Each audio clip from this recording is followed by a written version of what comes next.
a blessing and a curse. Yo, what's going on? It's someone that's no one, and welcome back to today's report.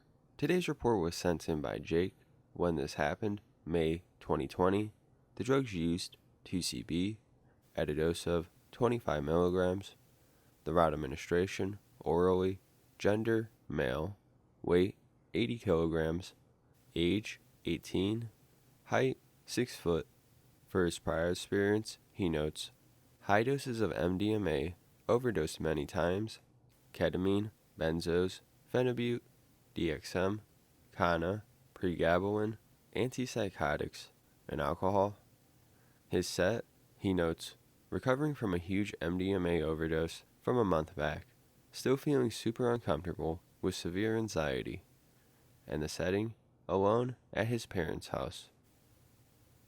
Okay, so today we're introducing the long-awaited substance 2C-B. Recently, we did do a report of 2C-B on our Patreon that you can check out. On top of that, there have been a good amount of requests for this substance, so here we are with a report on it. Now, Jake sent this report in a while ago, and while a bit short, it does get the point across of his 2C-B usage and experience.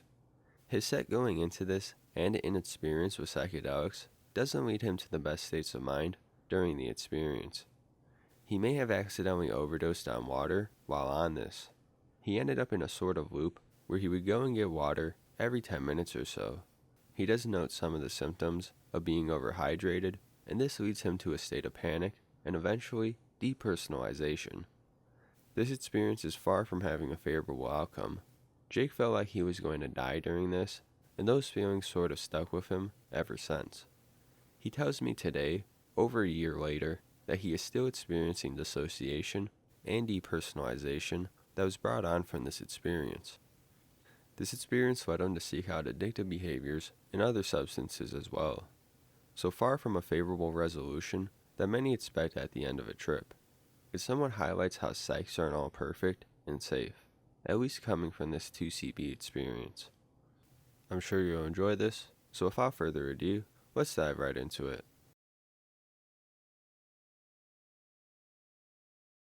I've always been interested in psychedelics. From a young age, I would research about them constantly and be super interested in some of the documentaries featuring ibogaine and ayahuasca, and always wanted that experience. Well, I moved back to the UK about a year ago, so this was my shot. I read online that 2C-B was supposed to be a much more gentle experience into the psychedelic world than others such as LSD or shrooms. So in May, I decided to drop some 2C-B. I experimented with low doses of this substance in the previous months and was gradually working my way up to a high dose. But, oh boy, were the high doses so much different than the low doses. On previous low dose experiences, I would often find myself becoming very physically uncomfortable as the body load was too much. I decided to counter this by moving around, and it worked. Only, what was I supposed to do moving around? Well, I decided to be on a mission to get more water every time I got up, which was around every 10 minutes or so, and I quickly began to drink way more water than my body could handle, but we'll get to that later on. For now though, I was feeling very euphoric and at peace with everything. I would have closed eye visuals as well as internal hallucinations of molding and being one with the environment. I had thoughts of being connected with everything and a general sense of oneness, and euphoria that was rivaling ecstasy that consumed me. Eventually though, I ended up looking down at my feet and noticing that they were extremely swollen. So fear overwhelmed me as I remembered that I must have consumed liters of fluid in such a short amount of time.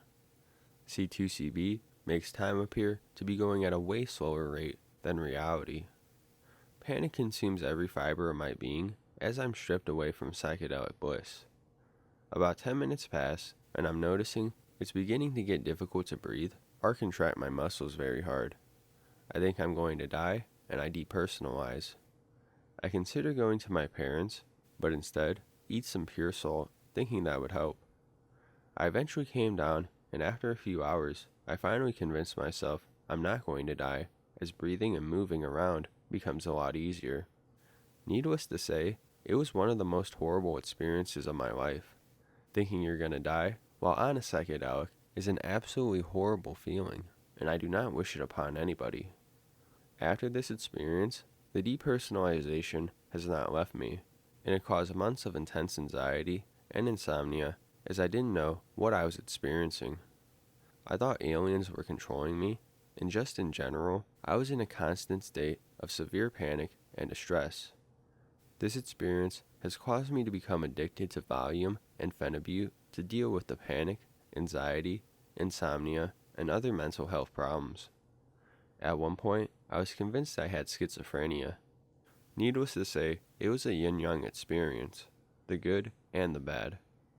Please, if you are considering taking any psychedelic, make sure you do it with others and know what you are getting yourself into.